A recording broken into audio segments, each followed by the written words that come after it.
Felizmente, a bomba nuclear só foi usada 2 vezes, ambas pelos Estados Unidos da América contra o Japão para encerrar a Segunda Guerra Mundial.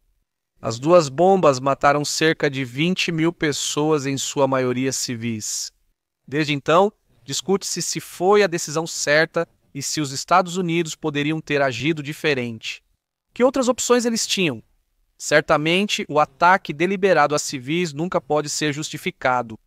Para alguns, as bombas foram necessárias para encerrar a pior guerra da história.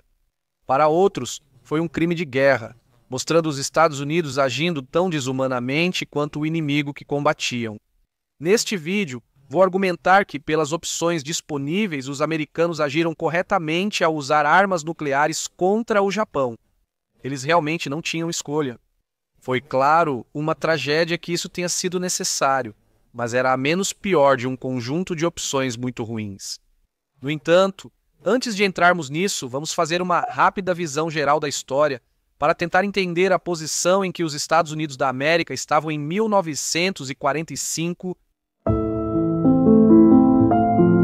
No Ocidente, acredita-se que a Segunda Guerra Mundial começou em 1939, mas na Ásia começou em 1937. Começou como uma guerra entre China e Japão. A China enfrentava uma guerra civil de 10 anos, ficando incapaz de resistir à invasão japonesa. Os japoneses ocuparam rapidamente grande parte da China, incluindo as principais cidades. Os Estados Unidos ficaram alarmados com o expansionismo japonês e decidiram tomar medidas econômicas. No verão de 1941, os Estados Unidos da América congelaram ativos japoneses e impuseram embargo ao petróleo. Esse embargo ameaçava muito o esforço de guerra japonês. Sem petróleo, eles não conseguiriam manter a guerra contra a China. A solução dos japoneses foi tentar destruir a marinha dos Estados Unidos da América para garantir domínio total sobre o Oceano Pacífico. O plano deles era lançar um ataque surpresa à base naval dos Estados Unidos da América em Pearl Harbor. Isso ocorreu em 7 de dezembro de 1941 e foi um grande sucesso japonês. Afundaram ou danificaram 8 couraçados e mataram mais de 2.000 marinheiros. Nas semanas seguintes, os japoneses ampliaram o sucesso. Eles conquistaram uma enorme quantidade de território na Ásia, incluindo Vietnã, Indonésia, Birmânia e Filipinas. Parecia que os japoneses haviam conquistado uma vantagem decisiva. Eles haviam desferido um golpe terrível nos Estados Unidos e controlavam um império absolutamente enorme na Ásia. Porém, o preço foi entrar em guerra com os Estados Unidos, algo que ninguém deseja. Nos anos seguintes, os Estados Unidos viraram o rumo da guerra, vencendo batalha após batalha e gradualmente empurrando os japoneses de volta. Em 1945, controlavam totalmente o Pacífico e tinham supremacia aérea sobre o Japão. Era apenas uma questão de tempo até que a vitória fosse deles. Porém, os americanos enfrentavam um problema. Os japoneses eram oponentes fanáticos. Eles estavam determinados a lutar até o último homem, mesmo quando a batalha estava claramente perdida. Isso significava que eles estavam causando um enorme número de baixas aos americanos. Um exemplo foi a Batalha de Iwo Jima, onde 20.000 japoneses defenderam a pequena ilha do Pacífico contra 110.000 americanos. Os Estados Unidos da América conseguiram o controle da ilha, mas a um custo enorme. Dos 7.000 mortos e 20.000 feridos, a situação foi parecida na Batalha de Okinawa. Uma força americana de 500.000 de homens sofreu 12.000 mortos e 40.000 feridos. Perdas tão altas levantaram uma pergunta óbvia: como, afinal, os Estados Unidos da América iriam conquistar o Japão continental? Se perdiam milhares de homens para conquistar pequenas ilhas do Pacífico, uma invasão ao Japão poderia causar milhões de baixas americanas, algo inaceitável para os Estados Unidos. A decisão foi tomada de usar uma nova arma horrível que havia acabado de ser desenvolvida: a bomba atômica. Assim que os japoneses vissem seu poder, certamente se renderiam, encerrando a guerra e poupando os americanos de terem que invadir o Japão. Em 6 de agosto de 1945, o mundo presenciou o poder nuclear com a bomba lançada sobre Hiroshima. Em poucas horas, cerca de 70.000 morreram. Ainda assim, os japoneses não se renderam. e 3 dias depois os americanos lançaram outra bomba sobre Nagasaki. Ainda assim, os japoneses estavam muito relutantes em se render. Finalmente, 6 dias depois, o imperador foi ao rádio e anunciou que o Japão iria se render. Em seu discurso ao público japonês, ele afirmou: "O inimigo criou uma bomba nova e muito cruel, capaz de causar danos incalculáveis. Se continuarmos a lutar, isso levaria à aniquilação do Japão e à extinção total da civilização humana." Em 2 de setembro, os japoneses assinaram a rendição no USS Missouri. A Segunda Guerra Mundial finalmente havia acabado. Então foi isso que aconteceu: o uso da bomba atômica em 2 cidades japonesas. Agora, para a pergunta do vídeo: o uso delas foi justificado? Primeiro, quero convencer você de que os americanos absolutamente precisavam acabar com a guerra o mais rápido possível. Eles estavam decididos a não prolongar a guerra além do necessário e tinham razão em pensar assim. Isso não era apenas por eles mesmos, mas acima de tudo pelo bem do povo da Ásia. Para mim, o motivo mais convincente para que a guerra precisasse acabar o mais rápido possível era o mal e o sadismo impressionantes com que os japoneses tratavam o povo da Ásia. A prioridade não era apenas acabar com a guerra, era acabar com o Império Japonês do Mal. Há inúmeros exemplos da crueldade japonesa, muitos dos quais você talvez nunca tenha ouvido falar. Um exemplo foram seus horríveis laboratórios de experimentação humana. O mais famoso foi a Unidade 731, onde cerca de 30.000 pessoas morreram. Os experimentos incluíam a injeção de doenças ou sangue de animal, desidratação deliberada ou cirurgia sem anestesia. Amputavam membros para medir a rapidez da morte por perda de sangue. Alguns prisioneiros tinham o estômago removido cirurgicamente e o esôfago ligado aos intestinos. As vítimas incluíam crianças e até bebês. Lança-chamas foram testados em pessoas vivas, que eram amarradas a estacas e queimadas. Em outros testes, vítimas eram expostas a baixa pressão até que seus olhos saltassem das órbitas. Outro exemplo da maldade japonesa foi a política dos 3 todos que eles implementaram mais tarde na guerra. Os 3 todos significavam matar, queimar e saquear tudo. Basicamente, como eles achavam impossível distinguir entre civis e soldados, a solução dos japoneses foi matar qualquer chinês que encontrassem. Os japoneses também cometeram alguns massacres horríveis, sendo um dos mais famosos o massacre de Nanquim, um dos piores crimes de guerra do século. Durante 6 semanas, cerca de 20.000 civis foram assassinados, muitas vezes das maneiras mais sádicas possíveis. Bebês eram jogados ao ar e perfurados com baionetas japonesas. Em uma história infame, 2 soldados japoneses fizeram uma competição para ver quem seria o primeiro a matar 100 pessoas. Também houve o estupro em massa de mulheres chinesas. Como você pode ver, os japoneses eram realmente cruéis, e ainda mais assustador era a quantidade de pessoas que viviam sob o domínio deles. Entre 1942 e 1945, cerca de 400 milhões eram súditos do Império Japonês. Com tantas pessoas vivendo sob um regime tão brutal, o número de mortes foi realmente impressionante. A Wikipédia estima o número total de pessoas assassinadas pelos japoneses em cerca de 30 milhões. Isso nos leva ao que considero o argumento mais claro de que a guerra precisava acabar o quanto antes. A quantidade enorme de pessoas que os japoneses estavam matando. Veja o exemplo da China, que perdeu quase 20 milhões de civis durante a ocupação japonesa. Isso equivale a quase 50.000 pessoas por semana entre 1937 e 1945. A Indonésia perdeu 4 milhões, cerca de 20.000 por semana. Não se sabe ao certo quantos civis os japoneses matavam em 1945, mas estima-se cerca de 250.000 por mês. Isso quer dizer que, a cada semana de atraso dos americanos em encerrar a guerra, dezenas de milhares de civis morriam. Compare com o número de mortos pelas bombas atômicas. As estimativas mais altas colocam o número total de mortes em 230.000. Esse número equivale aos civis mortos mensalmente pelos japoneses na Ásia. Para os americanos, atrasar o fim da guerra por até mesmo um único mês levaria ao mesmo número de mortes em excesso que o total de mortos pelas duas bombas atômicas. Atrasar, digamos, por meio ano levaria a muito mais mortes de civis, provavelmente mais de 1 milhão. Então, espero ter convencido você de que os japoneses precisavam ser derrotados o mais rápido possível.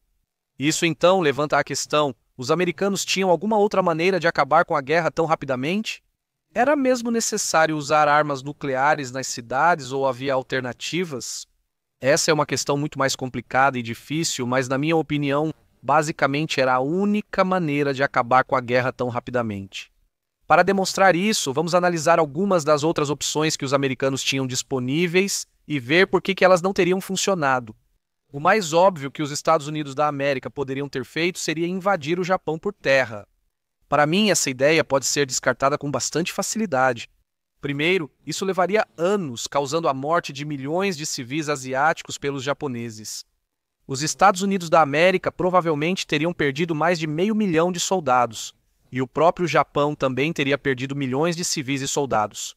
Em resumo, é certo que uma invasão americana ao Japão causaria muito mais mortes do que o uso das armas nucleares. Muitas outras ideias são sugeridas sobre o que os americanos deveriam ter feito. Uma sugestão é que poderiam ter usado bloqueio naval e bombardeios convencionais para forçar a rendição japonesa. Essa ideia sofre de muitos dos mesmos problemas da anterior. Ela teria atrasado o fim da guerra por meses. Também ignora o fato de que armas convencionais podem matar civis em números tão altos quanto armas nucleares. No bombardeio incendiário de Tóquio, cerca de 10 mil civis morreram, número semelhante ao de vítimas em Tóquio, por armas convencionais e por cada bomba atômica. O bombardeio convencional também tinha o problema de não garantir a rendição dos japoneses. É realmente impressionante o quanto os japoneses estavam determinados a não se render. Antes das bombas nucleares, os americanos lançaram milhares de toneladas de bombas convencionais nas cidades japonesas. A defesa aérea japonesa havia sido totalmente destruída, então os americanos praticamente não estavam sofrendo baixas.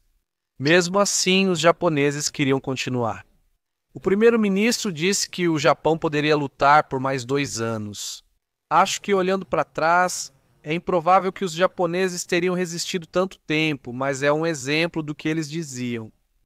Devo deixar claro que os japoneses estavam realmente dispostos a ir para a mesa de negociações, mas eles tinham várias exigências que eram inaceitáveis para os americanos.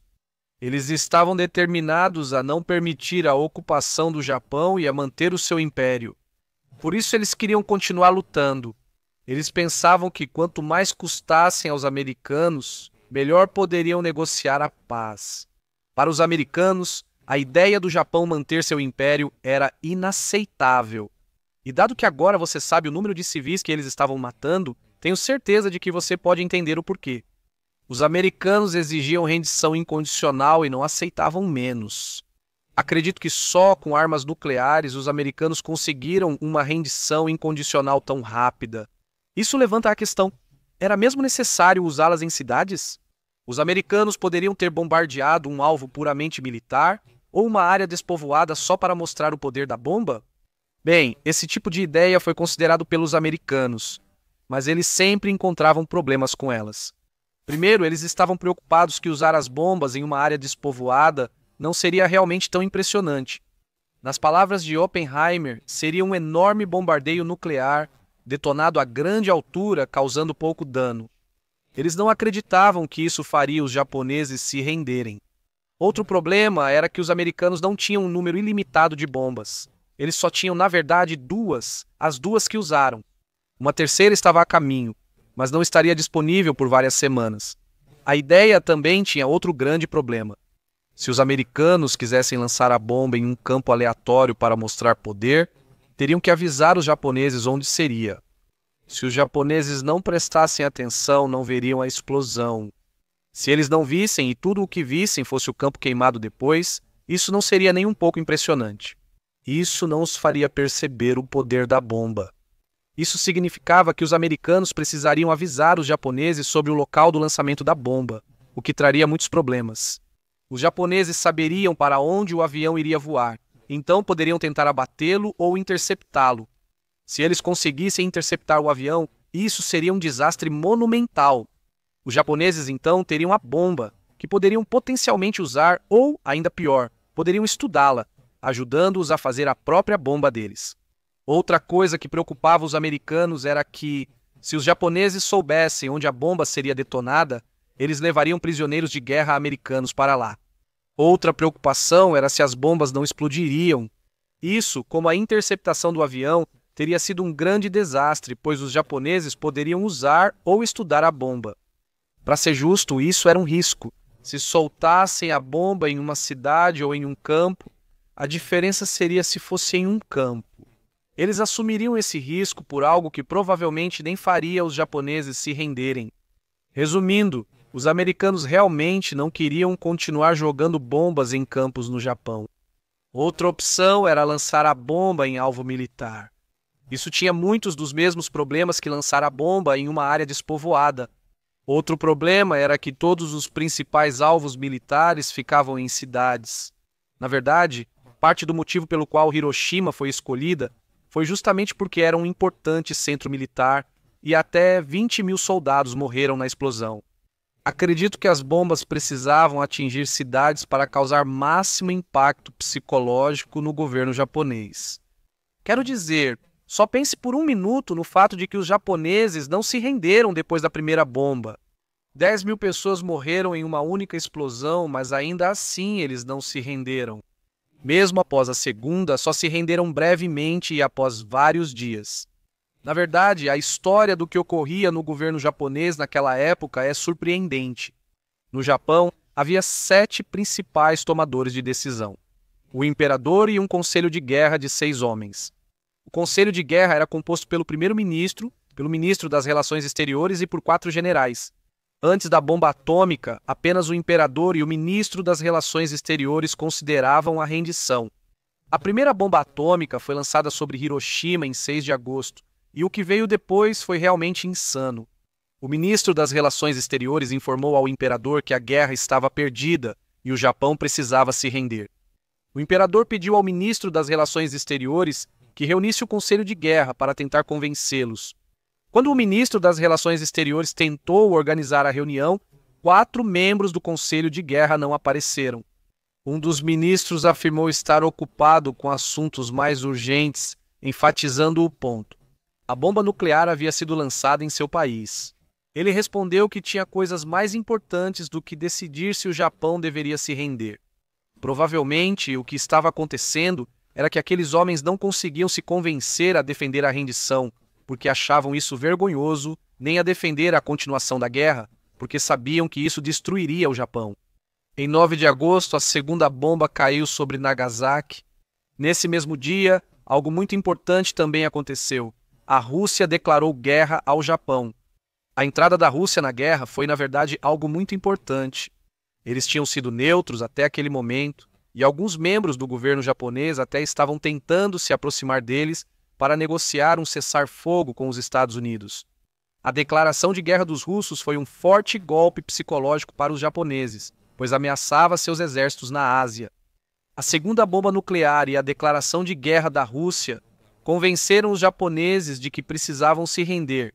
Ainda havia membros das forças armadas japonesas que queriam continuar lutando. Alguns oficiais em Tóquio decidiram tentar tomar o poder em um golpe militar. Pretendiam pôr o imperador em prisão domiciliar e manter a guerra. O golpe foi tentado no dia 14, mas faltou apoio para acontecer. O imperador anunciou a rendição do Japão no dia seguinte pelo rádio. Antes de encerrar, quero destacar mais alguns pontos para ajudar a entender a situação dos americanos. Primeiro é o quanto havia de incerteza sobre tudo. Por exemplo, Oppenheimer, o cientista-chefe, achava que apenas 20.000 pessoas morreriam com a bomba. Durante a conversa, ele disse que não tinha importância militar e só causaria um grande estrondo. Os efeitos da radiação ainda não eram totalmente conhecidos. Oppenheimer e alguns colegas sabiam disso, mas não a real dimensão. O pessoal militar e os políticos não faziam ideia sobre a radiação. Só após a primeira bomba, os americanos compreenderam o impacto de lançá-la sobre uma cidade. Também é importante lembrar que os americanos não sabiam se os japoneses estavam perto de se render ou não. Hoje sabemos que 2 dos 7 principais líderes do Japão já pensavam em se render antes das bombas atômicas. Mais ministros japoneses provavelmente teriam sido persuadidos assim que a Rússia declarasse guerra e invadisse. Isso é bom sabermos agora, com a vantagem da retrospectiva, mas os americanos na época não tinham como saber. Também quero destacar que os americanos levaram muito a sério as questões morais do que faziam. Eles não levaram isso de forma leviana e, na minha opinião, não buscavam vingança. Um exemplo disso é que os americanos não quiseram lançar a bomba sobre a cidade de Kyoto. Kyoto era a capital histórica do Japão. Era uma cidade de 1 milhão de pessoas e, crucialmente, ainda não havia sido bombardeada durante a guerra. Lançar a bomba atômica em Kyoto teria causado maior impacto nos japoneses e era o alvo mais provável para forçá-los à rendição. Foi justamente porque Kyoto era uma cidade de tanto valor histórico e cultural que os americanos decidiram não lançar a bomba lá. Segundo Truman, os Estados Unidos não deveriam agir como feras apenas porque os japoneses faziam isso.